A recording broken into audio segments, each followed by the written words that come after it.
nickname aí que o mercado me conhece para a parte de tecnologia, tá? E aí...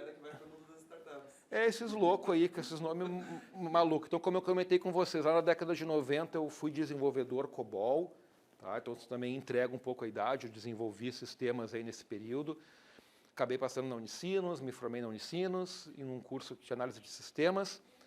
Fiz essa transição aí, EasyWay, que é um provedor de acesso discado para os AS, que acabou virando Terra no início dos anos 2000, e desenvolvi uma carreira no Terra Latam, né, onde eu fui assignado para criar produtos. Então, quando vocês acessaram o Terra Chat, Terra Mail, o Terra Fotolog, né, o Terra Vídeos, o Terra TV, o Sonora, produtos que o Terra Drive, produtos que existiram muito antes do... Hoje é o Netflix, a gente já tinha feito Terra TV, né, hoje lá é o disco virtual do Terra. Hoje a gente tem aí a parte de arquivo em nuvem, né? O Sonora, hoje a gente tem um negócio chamado Spotify. Então o Terra foi uma empresa, uma escola fenomenal na minha carreira, porque eu consegui desenvolver muita coisa, né? Eventualmente antes do seu tempo, mas a empresa investia demais em trazer solução de fora, então eu desenvolvi uma trilha de fazer produto digital quando não se chamava assim, dentro de uma grande corporação, que me mandou para tudo quanto foi país, que me deu muitos desafios em equipes múltiplas, em multidioma, em tudo mais, e aí eu cansei de ficar em avião, né? E aí eu já estava uma carreira muito de aeroporto, e mais PowerPoint do que projeto. Então, quando tu te torna executivo de uma grande empresa, a coisa muda um pouquinho, a coisa ela passa a ser mais político e menos prático, e eu sou uma pessoa que tem uma característica de ser assim mais porra louca, e aí eu digo, não vai rolar ficar fazendo PowerPoint, vou empreender, né? E aí, nesse vou empreender, eu realmente tenho uma máxima que eu uso até hoje, que é do Miami Hyatt Coral Gables, que é um puto hotel de luxo em Miami, para o colchão de ar dos meus amigos em São Paulo. Então, foi um downgrade muito legal, para que a gente pudesse, na época, querer me matar, né? O que eu fiz? Né? Animal. Mas foi importante para esse desenvolvimento de, ok, conheci o mundo corporativo, entendi como toca a banda, né? Como que a gente tem que se portar, como que a gente tem que conduzir projetos, e agora, na pele de empreendedor, aquele crachá que abria todas as roletas, que dava todos os descontos, que dava acesso ao salão VIP do aeroporto, não funcionava mais. Eu tinha que começar a criar uma própria história. E aí é óbvio que os bons relacionamentos, as pessoas que a gente conheceu ao longo da jornada, tudo mais, foram aqueles que me deram as primeiras oportunidades para, então, empreender num mercado, numa empresa que se chama Base. Tá? É uma empresa que hoje atende duas frentes diferentes no mercado. Os próprios corporates, por força do meu passado de ter um trânsito com grandes marcas. Então, a gente desenvolve muito projeto de plataforma, aplicativo, né? Totem que sai voando para o espaço. Cara, tem uma série de projetos em que a gente se envolve em indústrias, especialmente no segmento de energia, agro. Esses caras hoje são os principais clientes que a gente tem, a Stara, a Raizen, são clientes relevantes no nosso contexto. Tá? E a gente tem um produto também de portal institucional, que a gente olha, é um site. Legal, para a gente aqui é um site, a gente mesmo é startup, eu sugiro que tenha o site no Wix, que não gaste com o que não precise, porque o Wix resolve isso. Mas grandes corporações, os sites eles são mais complexos, né? Tem compliance, são empresas listadas na bolsa. Então, o site corporativo ele é um produto mais robusto, mais de TI, com toda a parte de segurança, a gente desenvolve produtos desse tipo. E tem um produtinho que eu vou falar lá no final para vocês de microlearning, que é uma startup que está aqui, mas que nasceu aqui e a gente trouxe para dentro da base ao longo do tempo. Né, que depois eu conto como é o que é microlearning e como que isso pode ajudar no que diz respeito à educação e capacitação e formação de pessoas. E a gente, então, na pandemia, né, ali em 2020, a gente, então, só atendia mercado corporativo e passou a vir uma demanda gigante de startups, que a gente não tem equipe, formato para atender, e que eu digo, não, só um pouquinho, tem alguma coisa acontecendo no mercado.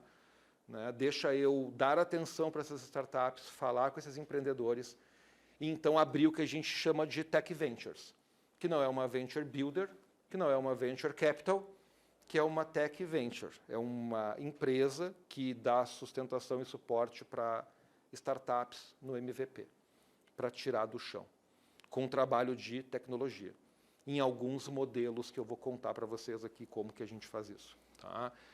E os cases das empresas que passaram pela Tech Ventures e como que elas estão agora, por essa lógica de tirar do empreendedor um peso de uma coisa que às vezes faz com que o negócio não ande no início, que é a parte de tecnologia.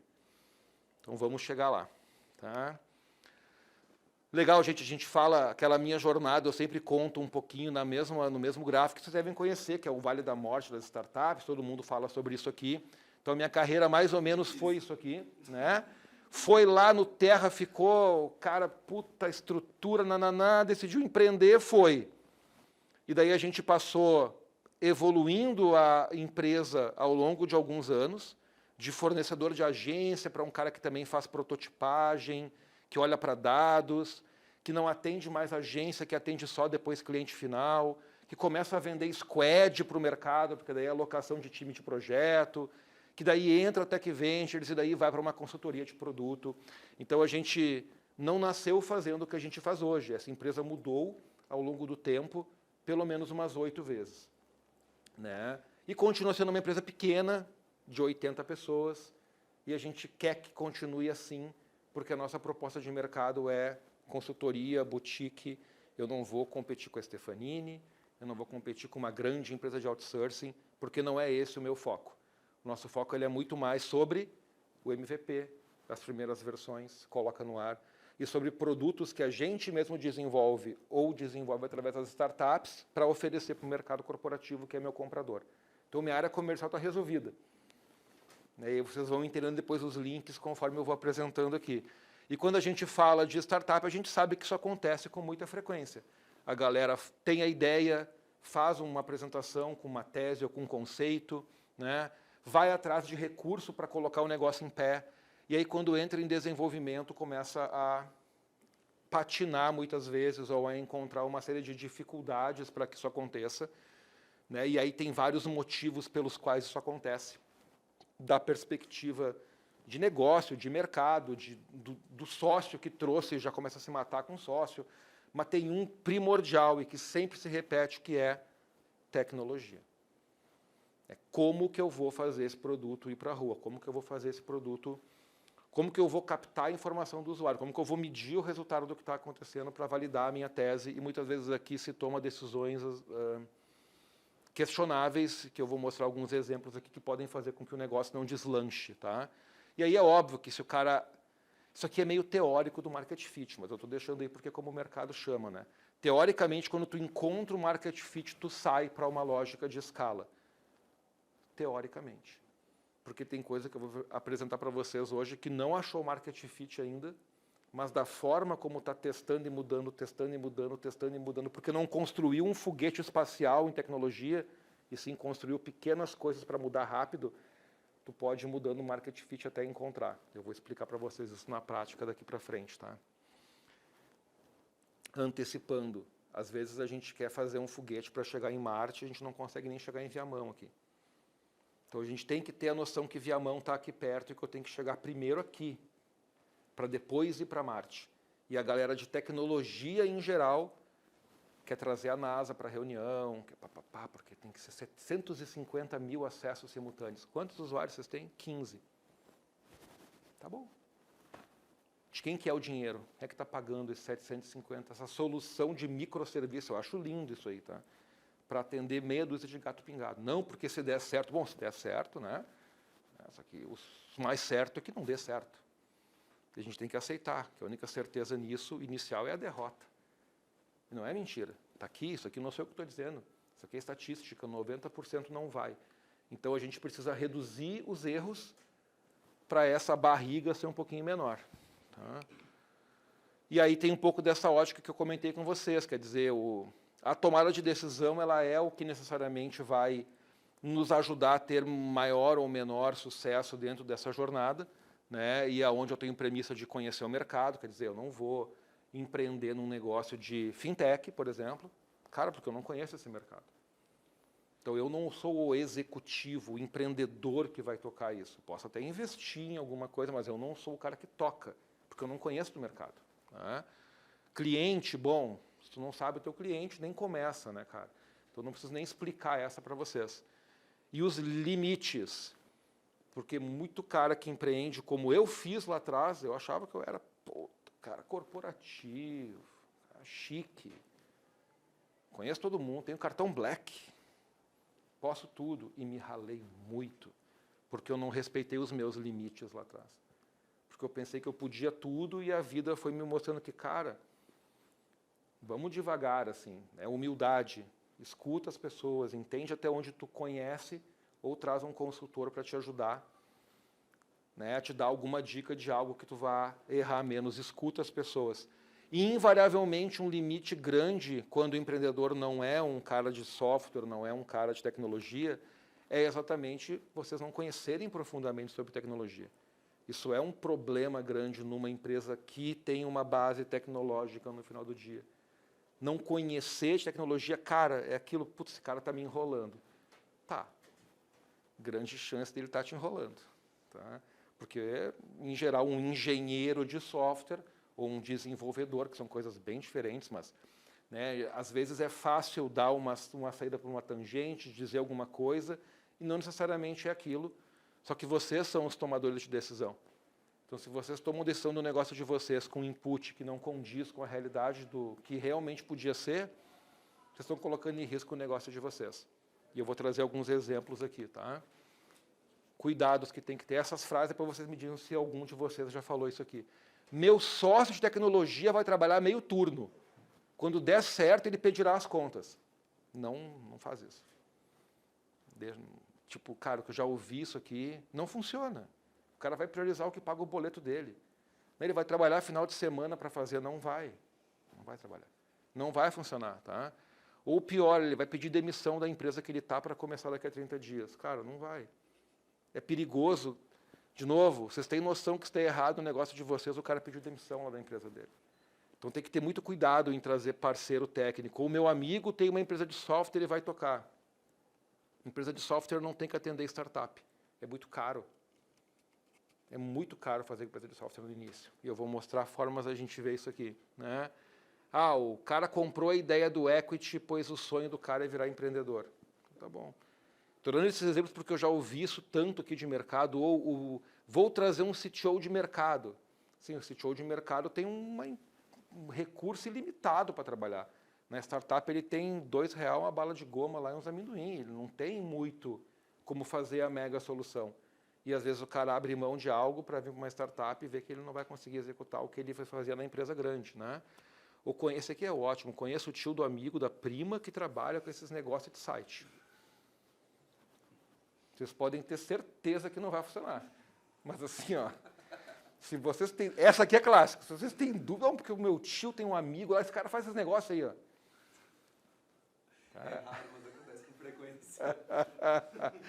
Então, são frases que eu fui ouvindo ao longo da vida que ocasionavam esses problemas de tecnologia em startup. E eu sempre digo, cara, não é sobre a melhor solução técnica, né, sobre o que vai revolucionar o mercado tecnicamente, mas sobre o necessário e o suficiente para a gente dar o próximo passo. Então, a estratégia de um empreendedor que tem uma startup é: eu tenho que estender aquele limite.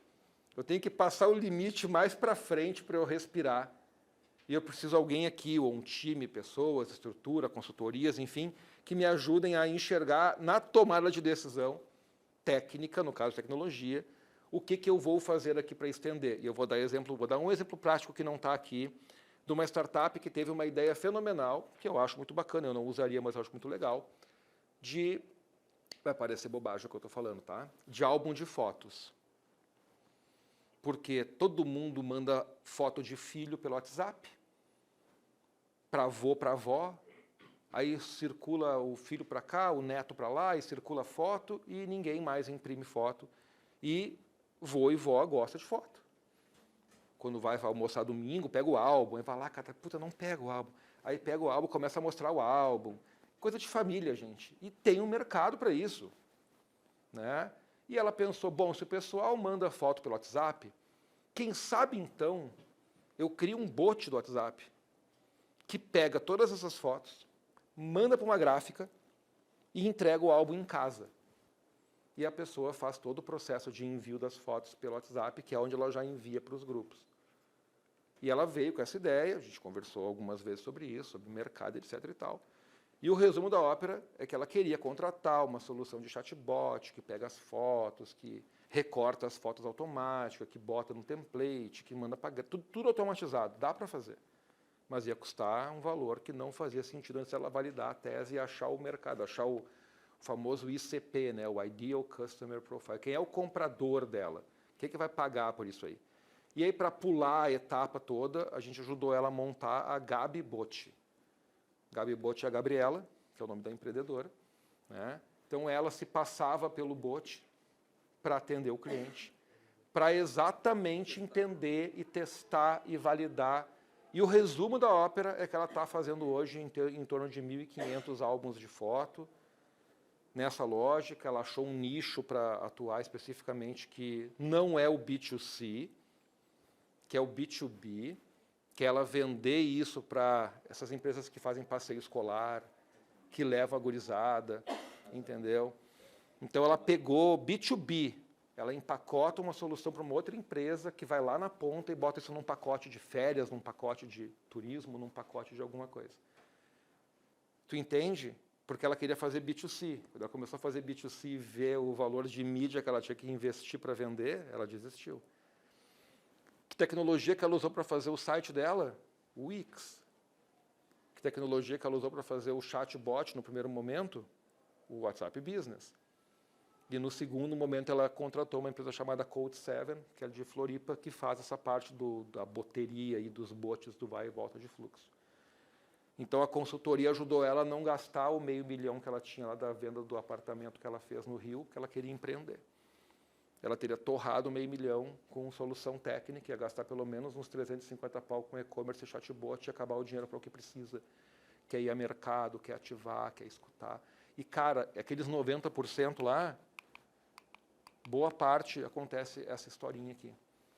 Porque é o e-commerce, porque é o analytics, eu tenho que estar no marketplace, e eu tenho que integrar com conta azul para poder emitir a nota. Não precisa.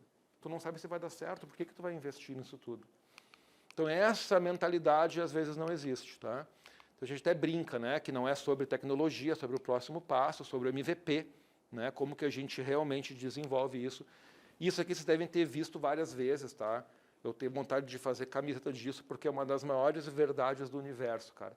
MVP é isso aqui, ó, não é isso aqui. Não vai adiantar fazer a turbina separada, só a carcaça do bicho ali. Cara, você tem que fazer desde o começo, tem que voar. Minimamente que seja, mas ele tem que levantar voo.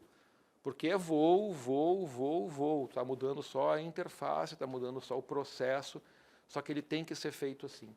Não vai adiantar entregar a turbina e não vai fazer o que com a turbina? Porque a turbina custa pra caramba, né? Provavelmente ela vai custar mais caro que fazer um protótipozinho que já sai voando. Então, isso aqui é uma coisa muito importante assim, de ter, quando a gente trabalha com MVP, o mínimo viável é o mínimo viável que funcione, que entregue uma experiência. E por isso que eu brinquei com vocês que muitas vezes o sistema que a gente usa aqui é o sistema molecular. Vocês já ouviram isso aqui antes, quando eu falei, tu não estava aqui ainda. Não. Né? O que é sistema molecular? Já ouviu falar nisso? É quando a gente contrata os moleques e aí eles ficam fazendo as coisas escondido. É o sistema molecular. É o melhor que tem, porque o moleque custa pouco. Ele vai fazer manual e da porta para fora, puta troça, inovação, algoritmo de comparação, Algoritmo, na tese. Veja, eu não estou mentindo. A tese, ela é do algoritmo. Só que tu não tem dinheiro para fazer a tese agora. Tu tem a tese, tu tem a operação. A tua operação é o sistema molecular. Isso aí foi do fundador do Get Ninjas. Não foi eu que inventei isso, dando crédito para o jovem aqui. Tá? Ele, quando começou o Get Ninjas, lá tocava o telefone, o formulário do site, pedreiro. Ele tinha os moleques lá que iam achar os pedreiros, que iam achar os marceneiros. Não tinha sistema de marketplace, não tinha isso, gente. Só que ele validou a tese dele e conseguiu investimento para montar. Então, por isso que a lógica da tecnologia é não se mata em tecnologia no início. De novo, fintechs, aí a gente bota um vírgula, vírgula no meio dessa história, porque a fintech depende de tecnologia como algo que faz parte do seu core, ele não tem como, né, pegar o cartão, botar e fazer cré na máquina e mandar, não dá para fazer isso. Tem que ter, né, a cara dele lá. Então, quando a gente fala de fintech, a lógica ela é um pouquinho diferente, mas aí tem soluções white label no mercado, tem várias, né, que dizem que funciona, mas já é feito em cima de um outro white label, o cara descobre depois isso aí, né? E aí a taxa da taxa, então fintech ela é um mar já vermelho por si só e já é uma coisa que precisa de tecnologia para se sustentar, mas via de regra boa parte das demais soluções a gente consegue trabalhar com esse espectro aqui. E aí veio o que eu comentei com vocês até que Venture, quando a gente enxergou que muitas vezes uma venture capital, né, ou uma empresa que entra lá no early stage, ou um grupo de investidores que entram com grana, é muito difícil para quem recebeu esse primeiro aporte tomar a decisão de como gastar melhor esse dinheiro. E assim, ó, cara, 75% das vezes que eu falei com startup, eles decidem gastar com tecnologia. E está completamente errado. De tudo que eu vou mostrar para vocês aqui, tá? Tem que gastar em outras coisas para validar a tese, para validar o modelo, para validar o mercado, para entender o cliente. Tecnologia pode ser a molecular. Ela pode estar escondida atrás de um tapume, com a empresa rodando, até a gente entender qual é o momento de trazer uma força maior de tecnologia para o nosso negócio, ou de trazer alguém de mercado ou não, né? Ou de contratar um fornecedor para dar um primeiro momento técnico, para que depois a empresa, startup, possa trazer isso para dentro. Então, tem muitas variáveis aqui, e a gente, então, achou uma forma no mercado de, com as startups, fazer uma primeira rodada de MVP, que é uma, digamos, é uma coisa muito hands-on aqui, de sentar com o empreendedor, e depois tem vários passos que eu posso passar com vocês aqui. Mas, basicamente, em 6 semanas de trabalho, a gente sai com uma coisa mais clássica e tradicional, compatível com a minha idade, que é um escopo. A gente decide escopo, por vários critérios. E desenha as hipóteses. E escolhe aquela que a gente vai executar para gastar o menos possível com tecnologia, mas que ela seja suficiente para trazer resposta para a gente. De fit de mercado, de experiência de usuário, né, se é uma estratégia para já ter receita no momento zero, como que a gente faz isso. Então, é uma consultoria que vem exatamente para entender o negócio, entender o que o empreendedor pensa, entender qual é a situação econômica da startup, para onde ela quer ir, né, quem são os players do mercado. Então, é uma imersão que a gente costuma fazer com essas startups. Em geral, quem conduz essa etapa, eu acabo me envolvendo bastante nisso, tá? Porque é conhecer o empreendedor e conhecer o negócio e trazer essas referências de mercado para decidir o MVP. Não necessariamente o MVP zero, mas uma versão suficiente para testar essas teses e hipóteses que a gente decidiu em conjunto. Para ter uma segunda rodada que pode existir ou não, que envolve serviço e equity. Então, tem várias delas que a gente entrou para fazer a solução, para construir tecnicamente com um valor de hora homem de tecnologia menor que o de mercado, e a diferença a gente negocia em equity com a startup. Né? Só que isso só acontece depois que passa nessa etapa aqui, porque todo mundo se conhece, a gente vai jantar, a gente sai, vai na festa, se conhece, vê como é que funciona, e aí a gente decide se faz sentido e se tem fit, e eu vou mostrar algumas que isso funcionou muito bem aqui. E depois a parte de serviço e de equity, muitas vezes a gente fica até o Series A na operação da startup, de tecnologia. De tecnologia, não de negócio. Negócio eu não entro nisso aqui. Posso dar uma dica, mas eu não entro em negócio. Até porque é do empreendedor, quem tem que decidir são vocês. Né? Mas a gente muitas vezes assume a operação, aloca um CTO, muitas vezes, quando tem budget para isso, monta o time da startup, deixa tudo prontinho para quando entrar um aporte maior, aí a gente vai entender se a gente vai, né, converter aquela opção, se a gente vai continuar no negócio, aí depende muito da modelagem que tem com cada empreendedor. Mas o fato é, não acaba colocando equipe técnica própria desde o início. E eu vou trazer alguns exemplos de mercado disso para vocês. Então, esse é o objetivo dessa etapa aqui. da consultoria, ela acaba muitas vezes sendo reduzir risco dessas iniciativas de tecnologia, né? Que elas acabem matando ou engessando a startup, e muitas vezes uma decisão técnica ruim engessa, porque daí tem que mudar, tipo, puta, cara, mas agora eu já fiz assim, agora tem que refazer tudo. Pois é. Tá? E é normal isso em startup, né? Através da identificação de solução mais adequada para rodar o MVP no menor esforço, né? Para que a gente tenha essa validação de tese do negócio. Tá? E vamos contar para a saída, vamos contar coisas reais para vocês aqui. Tá? Essa foi a segunda iniciativa que a gente teve aqui no Brasil. Acho que vocês já conhecem Live Commerce. Tá? Hoje, 80% dos usuários da internet lá na China já compram online. É impressionante, tá? É outra, tudo bem, é outro país, é outro mercado, é outra cultura, é outra realidade, mas os números indicam, né, um potencial. 40% destes 80% já interagiram com live streaming, já tiveram algum tipo de experiência. É um mercado de 720 bi. E aqui no Brasil, hoje, apenas 10% das vendas são online, né? As outras 90% ainda ocorrem todas no varejo físico mesmo. Então, tem um potencial grande de entrada. E a Mimo foi uma startup que a gente tem uma experiência muito boa com as empreendedoras lá, onde eu sempre digo que elas deram uma aula de estratégia de como fazer um negócio, como seguir o passo de startup na tomada de decisão, porque elas trouxeram pessoas lá no early stage que têm relação com o mercado de influencer, que é, em geral, quem faz lives, né? Quem está no mercado de comunicação, elas trouxeram sócios minoritários, né? Para que essa galera pudesse já ser embaixador da startup e já falar sobre a startup no mercado e ativar a startup. Né? Elas trouxeram especialistas em tecnologia para fazer a solução, porque na primeira versão que foi para o ar, a primeira POC, era POC suficiente para convencer investidor. Ela funcionava num ambiente controlado, ela não era o produto final com toda a solução desenhada. Ela era o suficiente para a entrada de mercado. E aí, quando eles captaram a primeira rodada, elas contrataram um CTO de mercado, colocaram uma equipe de desenvolvimento num sistema de método ágil, com o dinheiro do investidor, e acabou que o produto não conseguiu performar da maneira como ele precisava, porque o pessoal não tinha muita experiência em fazer produtos de grande escala para atender um streaming, como a gente tem aqui agora. E aí o negócio não foi, e a gente entrou exatamente para fazer legal. O que é o objetivo? O que a gente precisa aqui? O que é a principal experiência do usuário?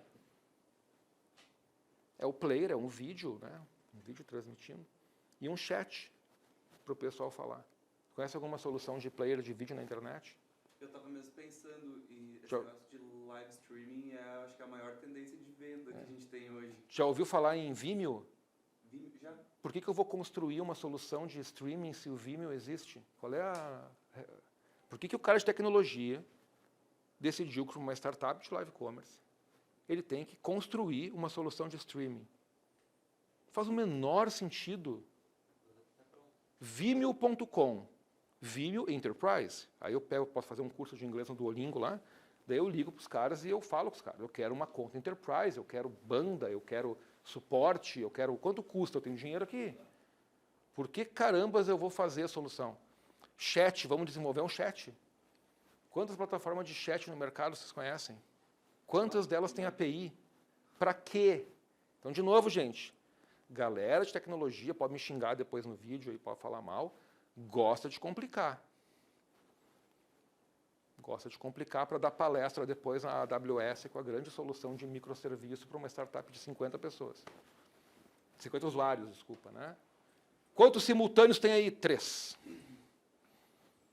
Então, a Mimo, assim, eu sempre repito com muito carinho pelas meninas, foi uma aula de estratégia, porque elas trouxeram a galera de influencer, trouxeram alguém para tomar decisão técnica, com a cabeça técnica, com o dinheiro que tinha naquele momento. Elas enxergaram MVP como MVP ouvindo o usuário, porque elas tinham uma ideia de como seria isso baseado na China, e a China é a China, o Brasil é o Brasil, e Porto Alegre é Porto Alegre. Então, elas acabaram enxergando como que tropicalizavam uma experiência de produto de lá para cá, mudaram, pegaram o budget todo e não investiram, não torraram em tecnologia.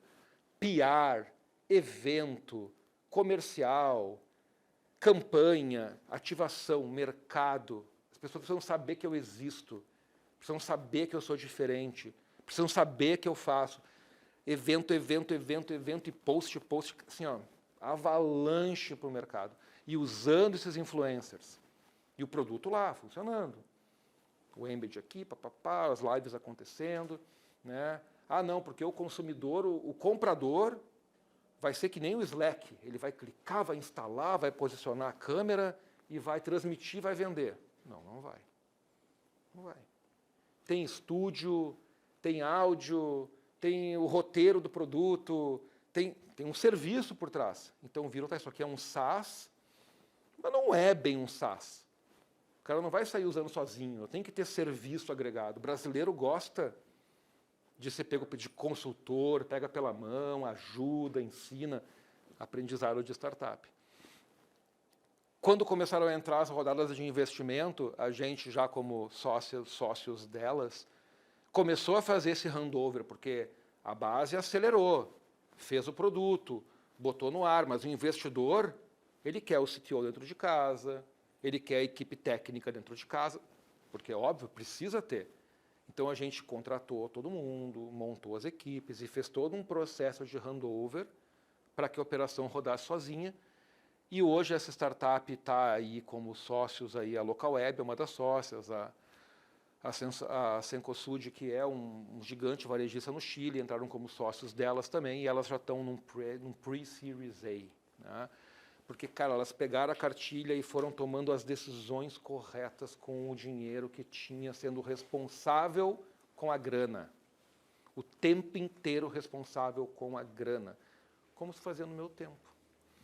A gente era responsável com o dinheiro para ele não acabar.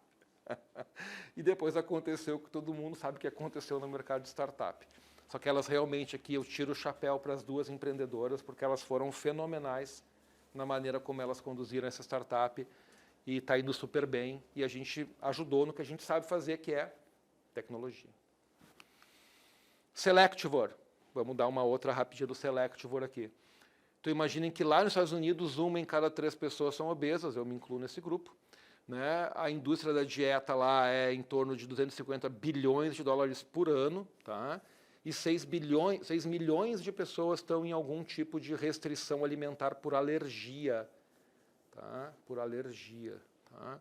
Na média, 2 crianças em cada sala de aula têm algum tipo de alergia. E o que essa startup fez? Tá? Que também é um case. Esse aqui foi o nosso primeiro investimento numa startup para testar, para que a gente validasse esse modelo também. Tá? Eles construíram um algoritmo, não vejam, construíram só a parte de código de uma solução que pudesse fazer com que eu criasse o meu food profile, o meu perfil de usuário, e ela respondesse o que eu posso ou não comer, de acordo com as minhas dietas, com a alergia que eu tenho, com condição médica, condição religiosa ou preferência. Então, eu entrava no algoritmo, né, depois eu vou comentar das interfaces que ele tinha, e eu configurava, olha, eu estou numa dieta low carb, eu tenho alergia a amendoim, e eu não posso comer, sei lá, não gosto de comer peixe. E aí, com base nessas informações, e se o algoritmo pegasse todas as nossas informações aqui ao mesmo tempo, ele montava cardápios e dizia o que nós podemos comer em conjunto. Então, eles montaram uma lógica super generalista para a área da saúde, onde eles atuavam, exatamente para trazer essa questão de possibilidades de alimentação para as pessoas ou grupo de pessoas. E o que foi interessante na estratégia deles é, vamos desenvolver só o algoritmo, só a parte técnica aqui nesse momento, porque aqui fazia sentido botar dinheiro e tecnologia como numa fintech, porque eu preciso ter a base técnica para começar a acontecer. Né? Mas as interfaces, eles separaram a grana para testar mercado. Vamos para o B2C, bota site, bota app, bota o skill de Alexa, e tudo com POC, tudo com pequenos testes para entender como que o mercado reagiria. Conclusão do B2C, é caro demais para ativar. Vai acabar o dinheiro. Vamos para o B2B2C. Vamos pegar lá o restaurante que tem uma receita, ou vamos pegar um site de receitas e fazer com que quem tem alergia a glúten possa filtrar isso no site de receitas e enxergar só uma receita que não tenha glúten, que tenha produto sem glúten, por exemplo. Ou ir no supermercado, escanear uma embalagem, lá eles têm um código, tipo o nosso código de barra, aqueles de leitura, eles têm um código específico deles lá, faz a leitura, vai e devolve se eu posso comer ou não aquele Fandangos. Uma aplicação bem prática. Tudo que é a base de amendoim, eu vou dizer que eu não posso comer. Fenomenal isso aqui. Muito caro para fazer, muito caro, muito caro. Para ativar isso tudo, precisa muito dinheiro. Então, vamos fazer uma API. Essas empresas que fazem catering, né, que fazem comida para refeitório, que precisam cozinhar para uma galera, e eu tenho o cadastro das pessoas com a preferência das pessoas. Vamos pegar uma universidade, por exemplo, ou aqui que tem um refeitório grande. Como é que eu vou fazer aqui, sabendo do meu público, as quantidades que eu preciso fazer de comida específica para quem tem alguma restrição, alguma alergia? De novo, gente, aí no Brasil a gente agora está começando a se preocupar mais com isso. Lá nos Estados Unidos isso é muito forte, né? Na Itália, qualquer restaurante é obrigado a ter opção de glúten free, qualquer mini mercado que você vai tem que ter os produtos para alérgico. Aqui no Brasil a gente vai tocando a moda Miguelão, mas está mudando isso também, né? Vamos fazer só uma API. Qualquer indústria, qualquer serviço na internet pode bater aqui e consultar. Fizeram só a API. Sabe o mais legal disso tudo? É que quem comprou eles foi a Bayer para uma vacina de câncer. Para uma empresa que faz uma pesquisa mundial para desenvolver a vacina de câncer. Porque depois de fazerem tudo isso aqui, é para vocês entenderem quanto que é louco a tomada de decisão de startup. Tudo que interessou para a Bayer foi o fato do algoritmo ter sido validado em diferentes interfaces com uma massa de dados super grande para que isso tenha valor para pesquisa de vacina de câncer. Foram os dados. Jamais imaginaram que isso iria para a Bayer. Jamais imaginaram. Por isso que a gente vai ter... Oi, desculpa. Não foge da regra de que o ouro do futuro é dado. Né? Tu entende? Então, os caras estavam com uma cabeça de vamos para o supermercado, vamos fazer um site, vamos fazer o Alexa, vamos não sei, vamos escanear produto. E no final, o fato deles terem percorrido toda essa trajetória, quando eles chegaram numa pessoa que não tinha nada a ver, isso aqui tinha muito valor para o comprador, porque eles tinham rodado em múltiplas instâncias tentando validar o modelo. Olha que louco, tá? Aqui eu paguei uns 3 boletos só, que a gente tinha um percentual pequeno, mas eles acabaram, a gente fez o exit da operação, óbvio, eles venderam a empresa inteira, e foi uma experiência muito boa, tá? Com esse pessoal nos Estados Unidos. Tá? Vou tentar acelerar, gente, senão eu vou até meio-dia. Tá? A exame, essa aqui é fenomenal. Tá? Hoje, dos 215 milhões de habitantes que a gente tem no Brasil, na média a gente faz 14 exames por ano, nós aqui. Talvez nós mais, porque a maioria deve ter plano de saúde e tal, a gente vai para 25 com plano de saúde. 25 exames por ano, na média, e para a população total, 14. Tá? 2 bilhões de exames são feitos de exames suplementares SUS, tá? Exames suplementares aos que estão dentro do plano de saúde, SUS é SUS, e 1 bilhão de exames é out of pocket, a gente vai lá e paga para fazer. Tá? Isso é um mercado de exames no Brasil.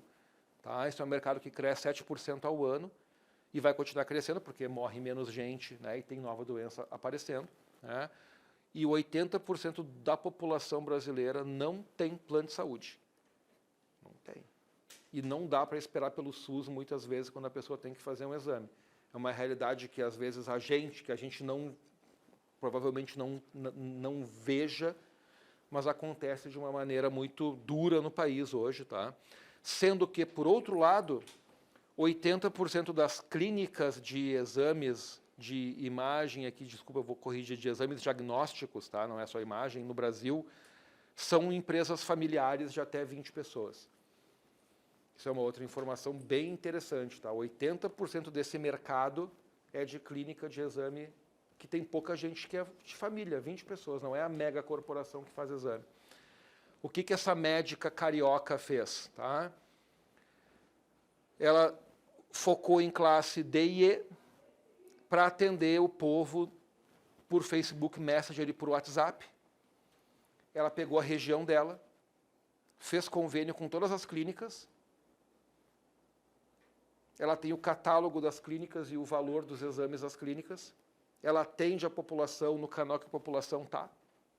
E, por incrível que pareça, a classe D e E chama primeiro no Facebook, porque está no Facebook. E aí eles pedem, minha filha quer agendar esse exame, não entendo nada dessa requisição aqui.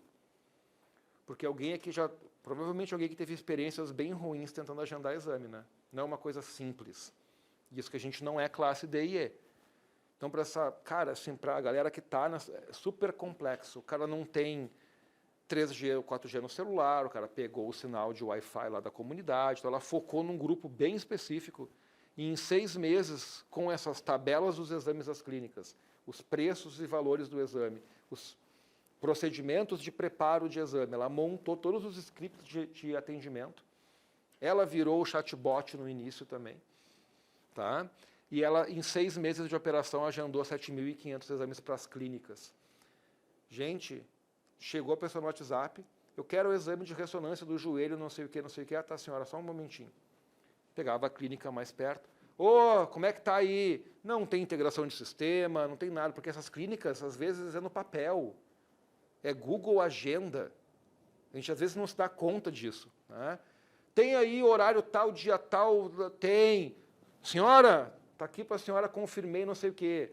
E aí essas clínicas começaram a ligar para ela, quem são vocês? Que estão ligando para mim, ajudando o exame para os outros, de onde que vocês saíram? Que história é essa? Não falei com vocês. Como é que vocês sabem a minha tabela de preço? A gente ligou e perguntou. Então, eles fizeram um marketplace de consultas. Como é que remunera? A clínica paga uma comissão, tem um take rate em cada exame. Então, uma ressonância que custa na clínica, no balcão, por exemplo, 180, né? Essa clínica vende para ela a 120. E ela vende a 160. Então, ela garante a ocupação da agenda da clínica, ganha um take rate em cima.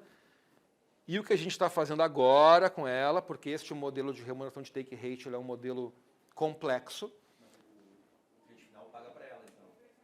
Hoje paga para a clínica, porque ela está validando o modelo. Hoje o cliente final está pagando para a clínica. E ela tem o repasse de lá para cá. E o que a gente está nesse momento testando é isso que tu está pensando aí. É booking. Eu comprar no atacado para vender no varejo. Aí isso aqui é uma representação, então o meu imposto é sobre a diferença, né? E aí eu compro 1.000 ressonâncias para São Gonçalo, faço uma campanha de mídia focada em São Gonçalo para vender os 1.000 exames. É isso que a gente está... É esse que é o minha emoção da vez, é nisso aqui agora, a gente está nisso aqui. Para validar isso aqui, é um modelo que a gente quer validar com ela. E o outro modelo que é... eu acredito que essa operação, por mais interessante que fique, ela não vai escalar, porque ela depende, por mais que a gente automatize com chatbot, faça a plataforma, quando tiver dinheiro para fazer isso, ela é uma coisa que eu comecei a estudar e a gente encontrou algo no modelo de drop service para franquia. Então, se eu tenho a plataforma, tenho os scripts, tenho os procedimentos, tu conhece as clínicas aqui de Porto Alegre, tu tem relação com as clínicas, tu entende como tu vai fazer o acordo com as clínicas e eu posso franquear isso para te operar. E por que não escalar? Cara, porque é muita gente, cara. É muita gente. Aí a gente está nessa discussão aqui agora. Eu acho que montar um call center para isso é uma coisa que nem ela tem maturidade ainda. Então, de novo, isso aqui é uma coisa que está embolada, que a gente vai testar para ver o modelo. É o momento da tua vida. Hã? Que é o que está no momento de você. Que é o que está agora. Eu não sei se é isso. Não, mas que eu perguntei. Bem fresco na cabeça. Por que essa decisão não. aponta para essa decisão? O que aponta nessa decisão é o fato de que a empreendedora está sozinha. Esse é o principal motivo que aponta para essa decisão. Ela está sozinha. Ela que agenda os exames. Ela é uma médica que está empreendendo. Hoje ela não agenda mais. Hoje ela tem funcionário que ajuda ela nesse processo. Tem funcionário que ajuda ela nesse processo, mas tem muita coisa manualizada ainda. Sim. Tá? E aí... Não entrar em tecnologia. Mas o que impede dela sair de São Gonçalo e ir para São Paulo? A validação desse modelo aqui. De novo, se ela validar o modelo de comprar no atacado, botar mídia, vender no varejo, ver o quanto ela vai gastar com mídia, o quanto ela vai gastar com operação e o que vai ficar no final do dia, se esse modelo econômico parar em pé, tem chance de escalar. Eu só não sei se escala como uma lógica dela construir toda a operação ou dela montar a plataforma e franquear para que outras pessoas operem regionalmente isso, porque as clínicas têm uma característica extremamente popular e regional, a não ser que um grande grupo de saúde compre a operação dela. Uma Unimed da vida. Aí é pensamento lateral. Essas clínicas, a gente está falando de interior do Brasil. Isso aqui acontece pouco em capital. Esse volume de coisas de exame, porque capital o cara vai no grande centro, o cara tem o Mandidel Center aqui, o Med Center, o cara tem as grandes clínicas, é diferente. Isso aqui é interior, cara. Tá lá. Tá. Ó, esse cara está muito quieto, eu fiquei preocupado com ele, tá? Esse cara trabalha com número, né? Esse cara é um perigo. Pois é, está muito quieto. E isso aqui a gente pode fazer uma reunião depois, tá? Isso aqui eu tenho... Cara, a gente tem que testar. Está no momento de teste isso aqui. Mas um plano de saúde é interessante para baratear o custo. Para baratear. Olha a experiência horrível que é, e eu pago Unimed Porto Alegre e não pago pouco, nem você se tiver esse mesmo plano. É uma paulada, são 4 vidas lá, tá? Vai agendar o exame. Vai agendar o exame. Tem um lugar bom, vou fazer propaganda grátis, eu dei o exemplo aqui. A Med Center aqui, na Mandidel Center, ali é muito bom. Vou dar o feedback, não sei se vai ficar gravado, depois você me paga comissão. Mas lá é muito bom, é rápido, funciona sempre ali. Então, imagina que é uma médica que tinha clínica durante muitos anos, que aprendeu toda a operação de clínica, e que vendeu a clínica dela, e ela entendia a lógica toda, e ela sempre me dizia, cara, a galera de clínica, assim como o médico, não sabe fazer negócio. O médico quer operar, quer atender, não quer business, não quer gestão. E ela sempre teve a cabeça de gestão. E ela começou, e médico recomenda para médico, aquela coisa da recomendação. E ela achou isso aqui um mercado super interessante para começar a fazer os agendamentos. Mesmo com esse volume, com take ratio hoje é ridículo de valor, mas é muito legal esse negócio, porque pode ter uma coisa bem grande aqui que a gente tem que testar para descobrir. E eu digo, vamos pegar o chatbot mais simplesinho, gastar o menos possível agora, porque a gente precisa validar se o negócio para em pé. Tecnologia aqui é secundária, neste caso. No caso, a aquisição de clientes dela, ela faz a maior parte por indicação de médico. Ela tem... É um B2B2C, né? O que acontece? O paciente sai do SUS, ela está testando em São Gonçalo e Volta Redonda, se não me engano, lá no Rio. Tá? O paciente sai do SUS, tem lá uma abordagem que o pessoal faz na rua de panfleto. Tá? É a realidade de São Gonçalo. É a realidade de Belfort Roxo. Panfleto. Isso, panfleto. Tá? E a criatura chega em casa, o exame de ressonância vai custar R$250, não necessariamente ela tem esse dinheiro, mas quando é para uma coisa de saúde, as pessoas conseguem para fazer o exame. E aí ela vai no Facebook, e isso é uma coisa surreal, ela vai procurar exame no Facebook, porque é o Messenger lá. Cara. Mas aqui é DIE, é só Facebook. A gente acha que o Facebook morreu. Eu tenho um voluntariado. Nossa bolha só que morreu. Um voluntariado para DIE e assim, é só Facebook. Facebook. Eles, não usam WhatsApp, não usam Instagram, Facebook 100%. E aí a pessoa faz assim, e aí a requisição, você sabe, é na mão, né? É o exame requisitado na mão lá, e a pessoa vai lá, minha filha, eu preciso fazer esse exame, o meu filho tem que fazer, olha aí, eu preciso de ajuda. Até para decifrar a letra. Até para decifrar. Aí ela queria fazer o algoritmo lá, que já... O AI para detectar a letra do médico. Calma. Eu falei, isso é outro produto. Já é uma spin-off do negócio aqui. Calma, tá? Então, esse é um negócio aqui que quem trabalha com fintech vai curtir, mas a gente precisa chegar lá para entender a modelagem disso aqui. Tá? Gente, essa aqui é uma outra coisa legal para a gente ir para o encerramento aqui, que é 80% da força de trabalho do Brasil hoje não está sentadinho na frente do computador. Essa galera está na rua. Tá? Isso é força de trabalho deskless. É gente que está na fábrica, está batendo perna na rua para vender, está em loja atendendo, não está sentado trabalhando. Né? E até 2025 a gente já sabe aqui que 70% dos postos de trabalho como um todo já vão ser, de novo, aquilo que eu comentei, Millennial e Geração Z.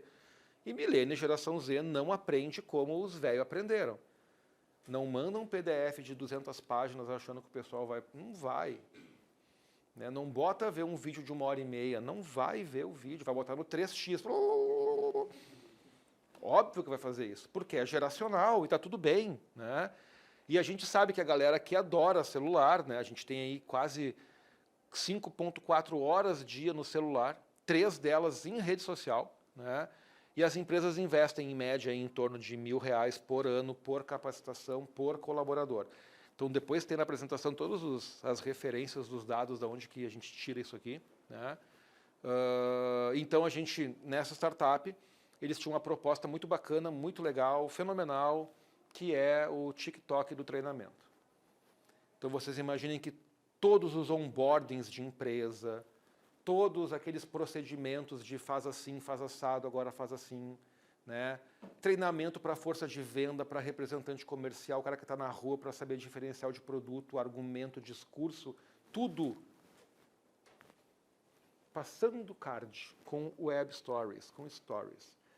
Então essa empresa traduz, converte todos esses materiais para stories, distribui num web app, não é um app, é um web app, vai no URL lá, adiciona no celular, tem a carinha da empresa, tudo bonitinho, tem pontuação, tem badge, tem certificado, tem dashboard para quem distribui o conteúdo, saber quem abriu, quem não abriu, quem respondeu o quiz certo, quem respondeu errado, compara esse departamento com esse, entende os dados da participação das pessoas nos treinamentos. Assim, ó, fenomenal. O status está validado, essa empresa faturou 1.200.000 no ano 1, tá? Porque essa empresa ela vem lá das minhas coisas da base, lá dos clientes corporativos, e ninguém quer. Porque treinamento nunca é prioridade.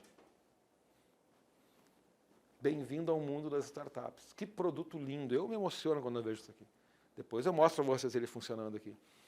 Mas para vender é um ciclo de um ERP. Eu tenho que ir lá, eu tenho que apresentar, eu tenho que levar para jantar, tem que fazer não sei o quê. Aí faz um demo, faz um piloto, aí pega o conteúdo, aí converte, aí mostra, porra, deu 90% de engajamento dos caras. Então, vou dar um exemplo aqui, gaúcho nosso, aqui da Agimo, que é uma indústria que a gente conhece. A gente está rodando, a Agimo foi o primeiro cliente, eu, nesse caso, agradeço aqui ao Rio Grande do Sul, foi o primeiro cliente que, vamos fazer um piloto, alemão, vamos. A gente foi lá e montou para a Agimo um piloto. Cara, o representante comercial da Agimo hoje, ele, com feedback, antes de ele atender essa venda, ele diz, cara, eu estou no carro, eu abro a grana, eu vejo aqui o Gimo Cupim aqui, diferencial, argumento, discurso, passando card, porque...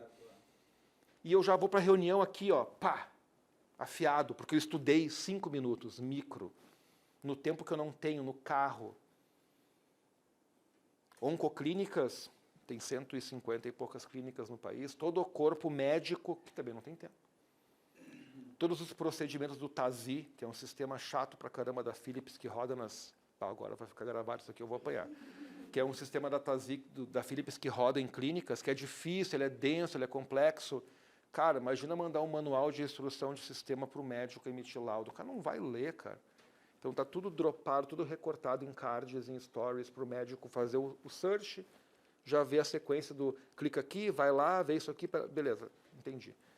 40% de redução no call center interno da Oncoclínicas com dúvida de médico, e o médico daí reclama, e aí bota a secretária para resolver. Então, assim, é um produto giga, cara, assim, a gente é muito... Eu sou muito fã disso aqui, mas é sempre uma venda super complexa para a empresa. Porque já tem o EAD, já tem a universidade corporativa. O pessoal adora, né? Ficar na frente do computador e ver... Não vê, cara. Não vê. Não vê. Então, fala. Será que a alternativa, ao invés de não dar o treinamento, não seria o caso de treinamentos gratuitos? Porque tem treinamento de tudo na internet. Tem. Então, quer dizer que não esteja sendo adquirido, Uhum. grátis. Aí vem o problema, de novo, das teses de startup, né? Se a gente abrir treinamento e criar conteúdos ou pegar treinamentos clássicos e transformar eles, deixar eles abertos, aí eu estou indo para o B2C. Não, eu estou dizendo como Né? sugestão. Sim. Não eu olhei pela minha empresa. Claro. Treino o meu pessoal, mas com curso grátis. Tem curso grátis de tudo. Tem. Precisa só achar. Sim. Então não quer dizer que não faça. Eu não gasto um centavo com treinamento. Pois é. Se fizer o contrário. Tá, vender aí, pra software house. tá, aí deixa eu fazer uma outra pergunta para ti. Esses treinamentos grátis que tu entrega para os teus caras, eles são genéricos? São de temas, são soft skills genéricos? Normalmente eles são básicos. Tá. Não entram em temas avançados. E isso, o que a gente em geral faz nesse caso? Vamos montar na interface que ele vai conseguir enxergar de micro treinamento de conteúdo simples, com algo direcionado para o negócio, para o produto, ou para um serviço, ou para uma oferta, e, de novo, startup, né? E vamos comparar a performance desses dois grupos de vendedores, digamos assim. Quem passou por um treinamento numa linguagem mais contemporânea, mais simples e mais objetiva, e quem passou por um treinamento mais generalista, né? A única forma que eu consigo convencer é mostrando os dados no dashboard e vendo o resultado depois, né? A ideia desse negócio seria o treinamento corporativo, voltado aos produtos, aos serviços daquela empresa. Hoje está corporativo, mas eu vou te dar um exemplo da mágica de startup. Você conhece a LPM, né? A LPM é a editora que faz os livros Pockets, né? A gente com eles está fazendo um piloto no SESI nesse momento, com livros do Machado de Assis e do Kafka para o ensino médio, para a molecada poder ler em microlearning antes e depois das aulas, em cards, com aquele conteúdo com lógica do vídeo do YouTube, com a música da época, explicando quem foi, o porquê que aconteceu isso naquele capítulo, o que pode vir agora, que é interessante você não deixar de ler o próximo capítulo. Então, eles repaginaram um conteúdo numa linguagem de rede social para incentivar a gurizada a ler um livro que é obrigatório para o vestibular.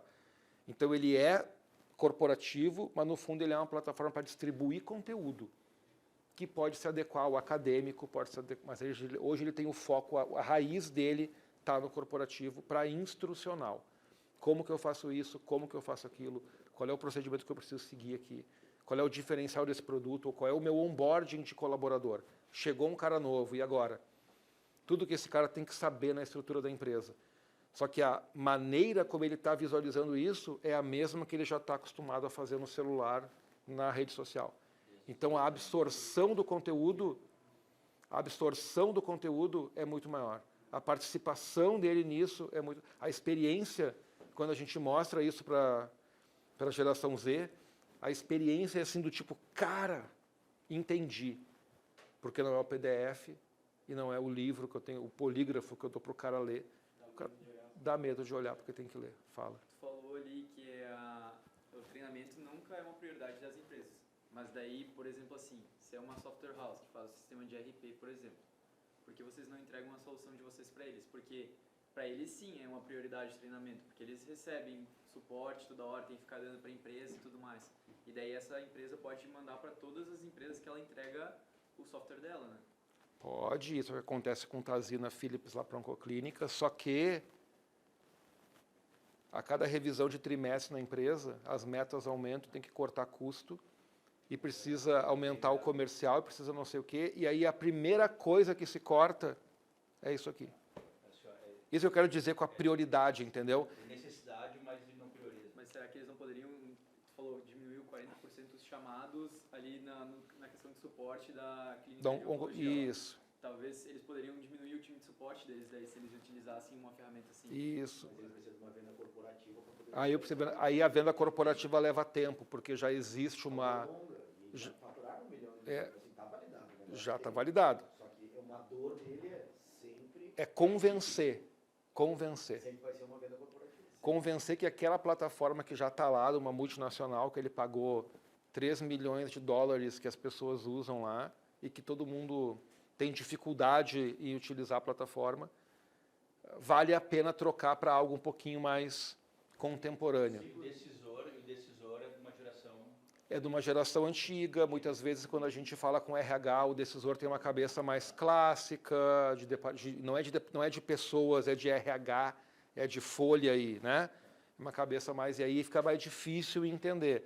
Então é aquilo, e aqui o melhor exemplo desse produto aqui, que, de novo, está validado o formato, está faturando, está indo a empresa, ele só é uma venda difícil de fazer. E aí eu trago o exemplo da batata frita congelada. Tá?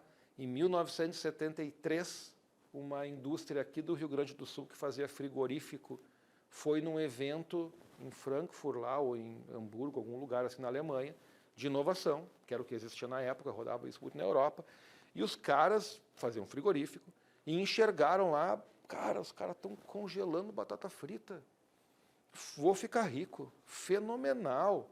73. Voltaram da feira, frigorífico, entendiam do negócio de congelar, montaram a linha de produto, marca, comunicação, papapá, foram ao mercado. Quebrou. Porque as pessoas iam na feira comprar saco de batata de 5 quilos. Não entendiam qual era a razão de congelar. Para que eu vou congelar a batata? Qual é o sentido de congelar a batata? Por quê? Faz 20 anos depois, batata frita congelada passou a ser uma coisa que todo mundo consome. Então, o que eu quero dizer com isso? Às vezes, a gente está um pouquinho à frente do tempo. Tão óbvio que eles nem testaram. Às vezes, a gente está um pouquinho à frente do tempo. Então, é uma constatação final na pele agora de startupeiro, que, ok, vende, é bacana, é legal.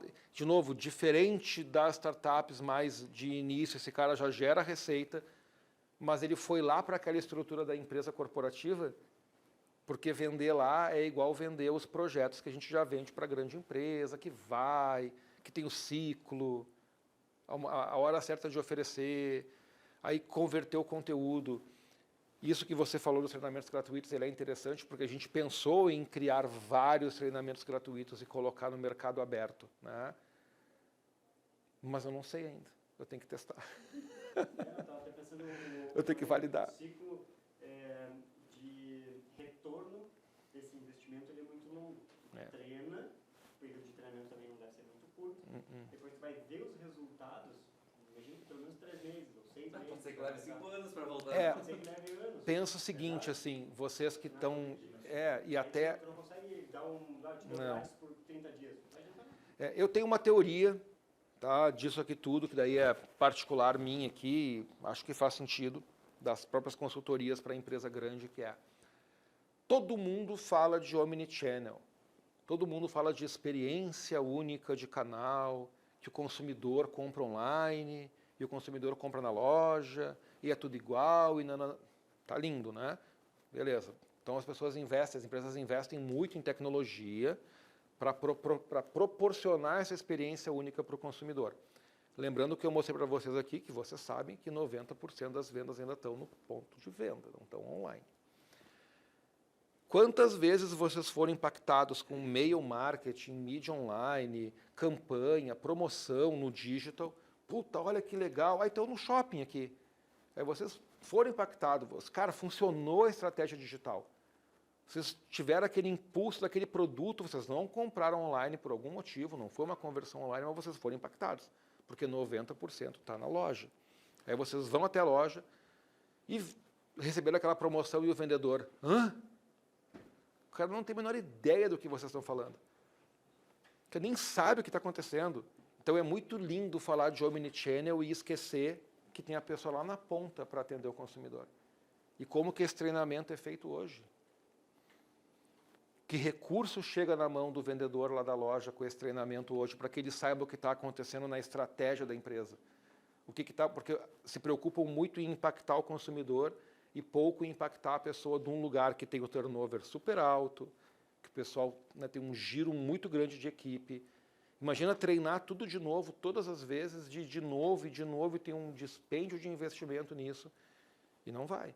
Então, aqui, a minha tese ela é muito voltada para varejo, para o cara que realmente está um representante comercial, um atendente de loja, mas é uma tese. A gente está com LPM, que não é loja, está com Ococlínicas, que é health, está com Gimo, que é indústria. Então, esse é o lindo da startup. A gente está com o canivete suíço, faturando, mas eu não sei para onde olhar. Se alguém tiver uma dica, eu aceito consultoria também, porque... Produzir o material também é custoso, é custoso. Aí a gente faz... Mas como é que tu converte isso num treinamento que já existe? Isso. Em cards, grava, vê... Inteligência artificial, né? Aí tem AIs que já fazem os recortes das coisas, ainda fica meio Tem que transformar aquele calhamaço da Philips no cardzinho. Mas tu faz esse teste, manda lá pro chat GPT. Sim, Pega o sim, link, Isso. tá o livro aqui, traduz esse livro aqui. Se tu pegar, ó, dica, tá? Assina o ChatGPT, é baratinho. Eles lançaram a semana passada a versão 4, eles abriram, né? E na versão 4 ele já tem o leitor de site. Então tu pode dizer na versão 4 do ChatGPT, acessa o link e me devolve em 20 capítulos o que tu pegar de conteúdo aqui. Faz teste. É uma API que conecta ele com a internet agora, É. tem várias. Isso, vai. Tu consegue ler o site e ele faz para ti o retorno. Eu baixei uns 8 plugins ontem. Então, assim, ó, é legal. Só que, de novo, gente, aqui nós estamos entre startups aqui.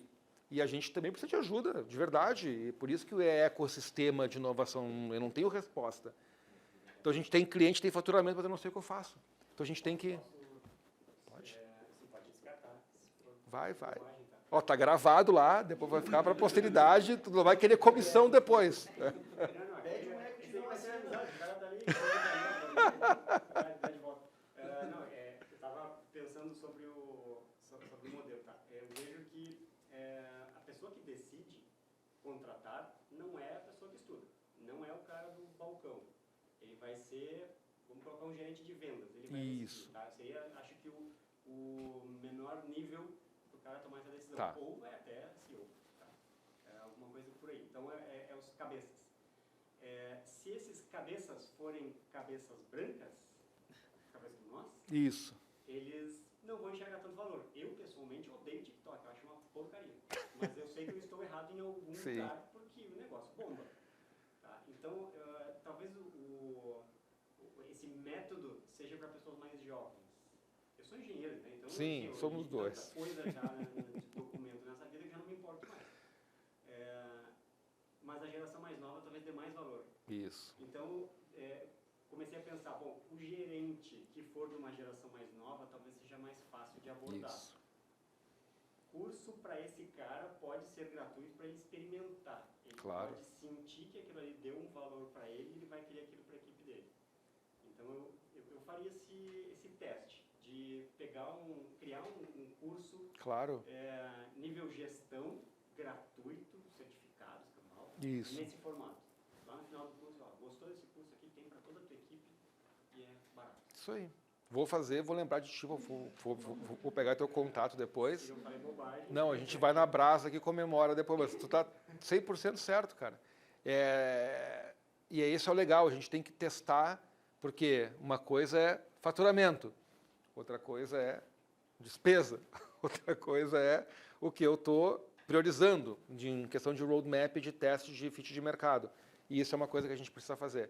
Tanto que a primeira versão da plataforma era fechada, e agora depois eu vou mandar a apresentação, a galera distribui, tem um link para um trial lá que já é aberta. Então você consegue fazer aquele famoso, dar o e-mail, o telefone ali, ele libera o acesso para poder fazer cursos. Tem cursos abertos lá sobre microlearning, sobre a gestão de conflitos, tem uns cursos já genéricos que estão abertos ali para fazer esse trial, né? Mas eu sinto que ainda está meio batata frita congelada. Sabe, eu acho que ainda tem alguma coisa aqui para enxergar que a gente não tenha visto, né?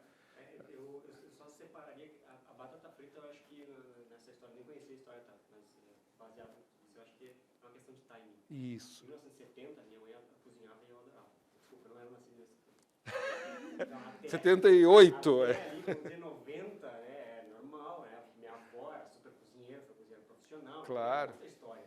Hoje não. Na minha casa, quem cozinha é eu e a esposa. Sim. Os dois. Pra mim, eu sou homem, né? Vou falar a verdade. O que tiver pronto em 15 segundos é o que eu vou fazer.